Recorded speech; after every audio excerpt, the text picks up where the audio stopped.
Continuons l'étude de nos modules à l'aide de petits exercices.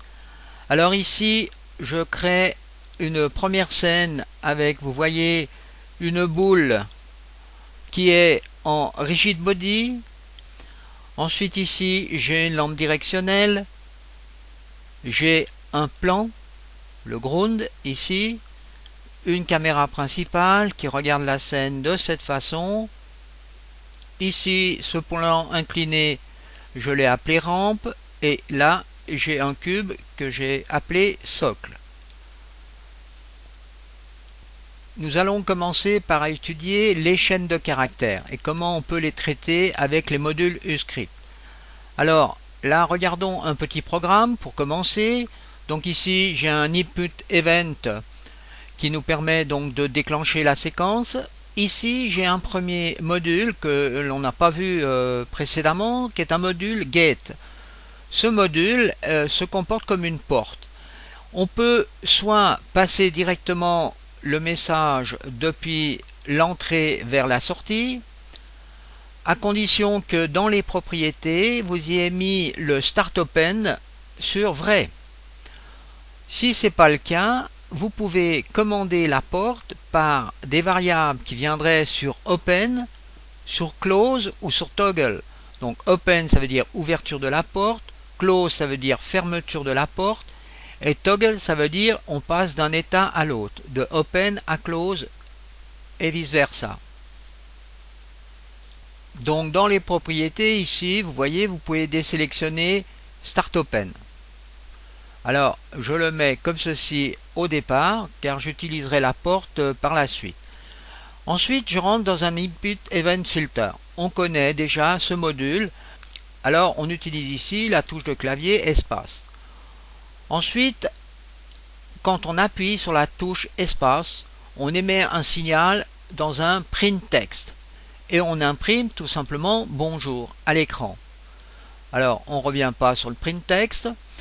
Ensuite, lorsque je relâche la barre d'espace ici, eh bien j'envoie un signal sur input up dans un autre print text qui lui écrit bienvenue. Ensuite, indirectement, eh bien lorsque je relâche la touche espace, eh bien j'efface le signal ici, le message bonjour, pour que justement il n'y ait pas superposition des messages, et vice versa pour l'autre message. Alors testons ce petit programme pour commencer. Barre d'espace, appuyez, bonjour, relâchement, bienvenue, bonjour, bienvenue. On appuie, bonjour, on relâche, bienvenue. Alors je reviens encore un petit instant sur les propriétés du get ici. Ici vous voyez, vous avez la possibilité de faire un auto-close avec un compteur. Donc on peut mettre ici un compteur et après un certain temps, eh bien la porte va se fermer automatiquement. Alors maintenant, on a ici donc les deux variables caractères bonjour que j'ai nommé phrase 1. À cet endroit, phrase 1. Pour bienvenue, j'ai nommé cette variable caractère phrase 2. Maintenant, je désire que ces deux phrases, bonjour et bienvenue, soient associées à une seule phrase.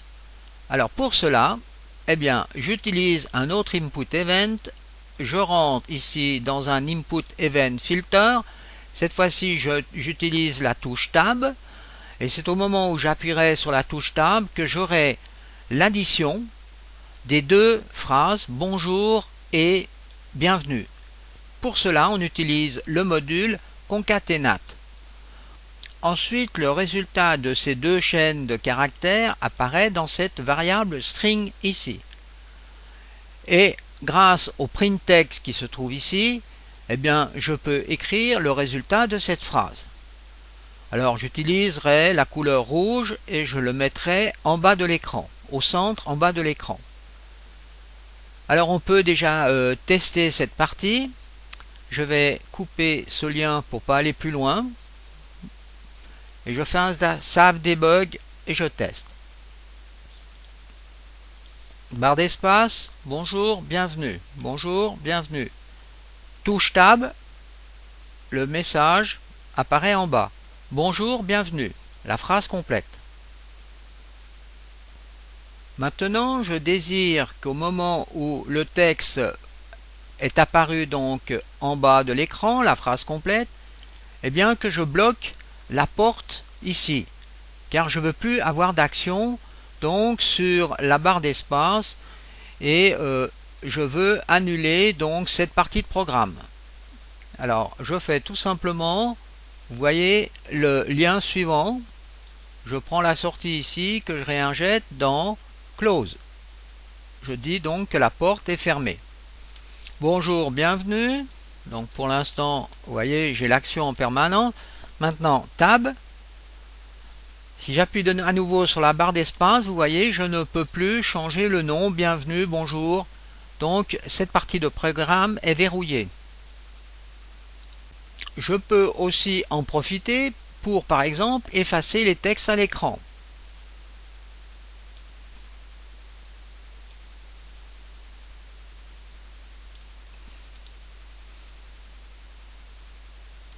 Regardons maintenant cette partie de programme ici. Alors déjà, je fais une connexion pour continuer donc le programme. Alors ici, eh bien, je rentre dans un délai. Alors on connaît le délai. On a mis ici une durée de 2 secondes. Ensuite, après 2 secondes, on va faire quoi? On va imprimer à nouveau un texte à l'écran, mais cette fois-ci dans une autre couleur et à un autre endroit. Et le message qui va être affiché est le suivant: dans la physique plus rigid body. Donc bonjour et bienvenue dans la physique rigid body. Alors là j'ai mis 2 signes plus pour la suite du programme. Ensuite, après un certain délai, je peux calculer la longueur de la chaîne de caractères, c'est-à-dire combien de caractères constitue cette phrase, en utilisant un module qui s'appelle getStringLeng, donc longueur de la chaîne de caractères. Alors, eh bien, dans le target, vous voyez, on met la variable string que l'on veut tester. Donc c'est la même qu'ici. Vous voyez, j'ai mis ici le nom result, qui me permet de faire des copier-coller et d'alléger mon programme. Ensuite, j'ai mis un log pour voir apparaître la longueur de la chaîne de caractères dans la console. Alors faisons un test.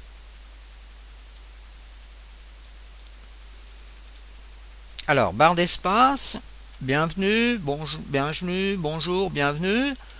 Touche Tab, bonjour, bienvenue, qui apparaît en bas de l'écran, et après un certain moment, dans la physique plus rigid body. Et regardez, dans la console, ici, on a le nombre de caractères qui constituent cette chaîne. Vous voyez, c'est 28 caractères. Vous pouvez les compter ici pour vérifier. Alors attention, l'espace est considéré comme un caractère. Alors je vais faire une petite modification du programme. Je peux enlever ce délai qui se trouve ici, en somme, et puis en somme, je peux faire le calcul de la longueur beaucoup plus rapidement. Alors, je supprime le log et je continue mon petit programme en mettant un nouveau délai. Et donc, alors, après un certain temps, donc toujours de 2 secondes, qu'est-ce que je fais? Je fais une substitution des caractères, plus en des guillemets. Alors, j'utilise le module replace caractère. Donc tous ces modules se trouvent dans la partie string ici du moteur de recherche. Vous voyez, on trouve ici replace caractère. On trouve donc à cet endroit les différents modules que l'on peut utiliser sur les chaînes de caractères. Ensuite, qu'est-ce que je substitue? Donc, la cible, c'est dans la physique plus rigid body, donc je substitue les plus par des guillemets. Donc ici, l'ancien caractère eh bien c'est le plus et le nouveau caractère, c'est le guillemet. Le résultat apparaissant dans cette variable est imprimé à l'écran. Donc on effectue un test, barre d'espace, touche Tab, et substitution des caractères plus en des guillemets. Si maintenant je désire effacer tous les messages de l'écran en appuyant par exemple sur la touche Delete, je rajoute donc ces deux modules et ensuite vous voyez j'ai mis à chaque fois qu'il y a un print text un get. Alors quand j'appuie sur la touche Delete, eh bien je ferme cette porte et ensuite je fais l'effacement du texte. J'ai fait la même chose pour ce texte ici en rajoutant aussi un get ici. Donc le get au départ est start open vrai.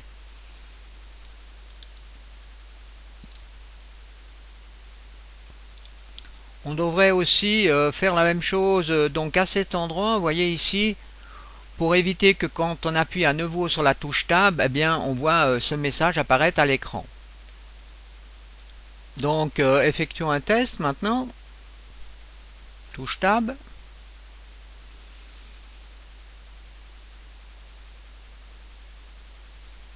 Touche Delete. Maintenant si je refais touche Tab, eh ben, j'ai plus de texte à l'écran, même si j'appuie sur la barre d'espace. Maintenant je vais créer une sous-séquence avec tous ces modules. Alors je les sélectionne, donc on a déjà vu, mais bon je le refais.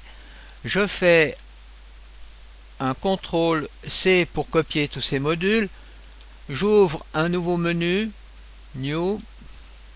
Alors je sauve bien sûr ce script et je fais un paste. Et là on va donc, vous voyez, les input events, on va les remplacer par des external connexions.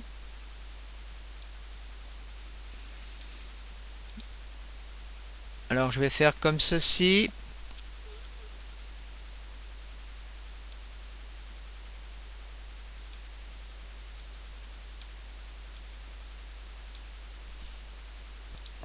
Donc j'ai effectué ces liaisons ici, là et là.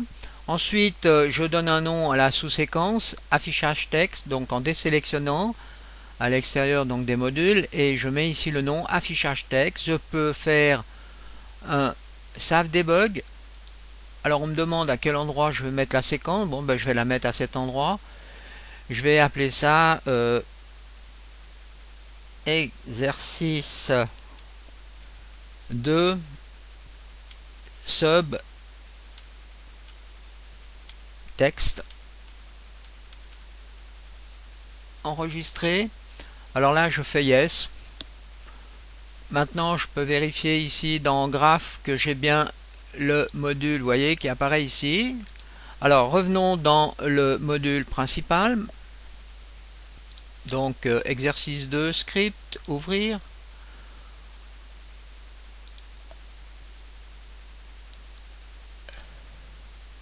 Donc là je peux tout effacer. Donc je garde que le input event et je vais rajouter affichage texte et je fais un test.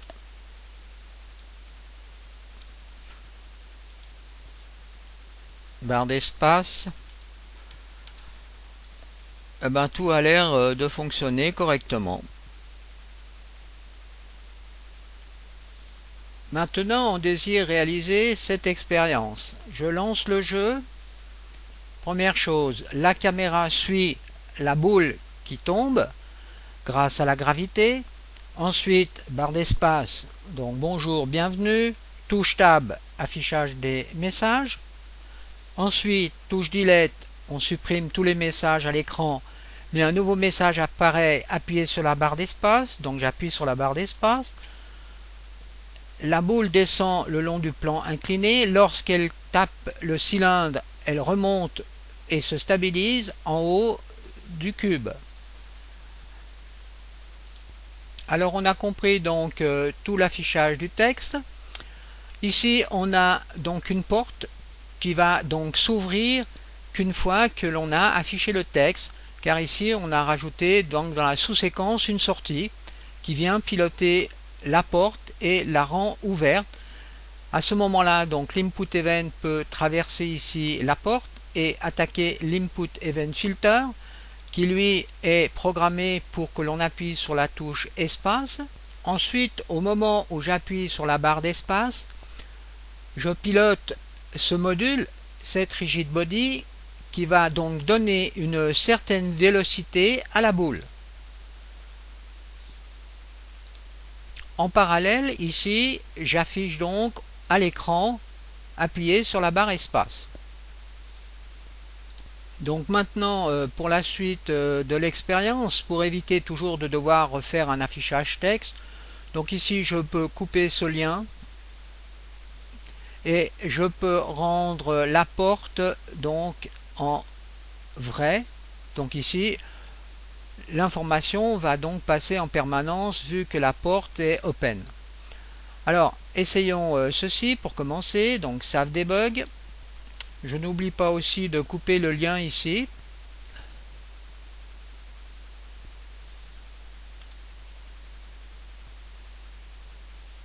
Et voilà, la boule descend et se stabilise contre le cylindre. Donc on trouve le module dans la physique, donc dans action et dans physique, cette rigid body vélocité. Maintenant, eh bien, sur le target ici, eh bien, j'ai la boule. Vous voyez, si je vais ici dans le Game Objet, j'ai bien sélectionné la boule. Ensuite, là, je donne une vélocité sur l'axe des X de -2, ce qui définit en somme la vitesse. Et si l'on regarde là, dans l'axe des X ici, met de -2 pour aller dans ce sens. Si je mets +2, je vais dans l'autre sens. Pour faire remonter la boule sur la pente, il va falloir rajouter une vitesse positive dans l'axe des X et cette fois-ci d'une vitesse de 21. Alors ici on a ce set rigid body vélocité, donc toujours sur la boule. Alors pour commander ce module, on a ici le calcul de la distance entre la boule et le cylindre. On voit ici dans les propriétés. Ensuite, on a ici un get qui va laisser passer donc le global update. Donc on connaît, c'est le module qui permet de rafraîchir au framerate du jeu. Donc on a un calcul en permanence de la distance. Donc le get distance, eh bien c'est un module qui permet de calculer la distance entre deux objets. La distance est un nombre en floating point qui apparaît donc ici. Et là ensuite on fait une comparaison avec un compare float entre deux variables floating point, donc la distance ici et la variable b qui est de 4.8. Lorsque la valeur ici est plus petite ou égale à 4.8, à ce moment-là on actionne la vélocité, c'est-à-dire qu'on commence à redonner une force à la boule, seulement au moment où la distance entre les deux objets est de 4.8. Je fais encore cette liaison pour ouvrir la porte et je fais un test.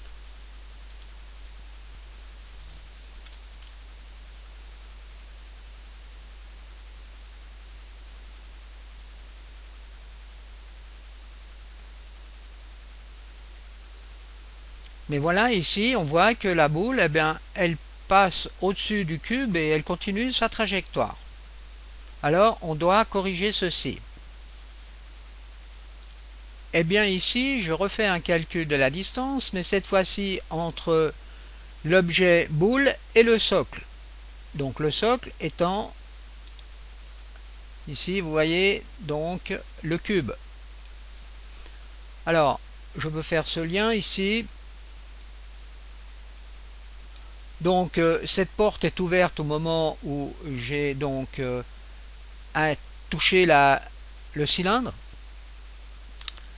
Et ensuite, eh bien, tout simplement, on fait de nouveau la même chose que ici, on fait une comparaison. Et là, disons, la distance est de 7,5. Et là, on agit donc sur la boule. On donne en somme ici une vélocité nulle, ce qui fait que la boule se stabilise. On fait de nouveau un test.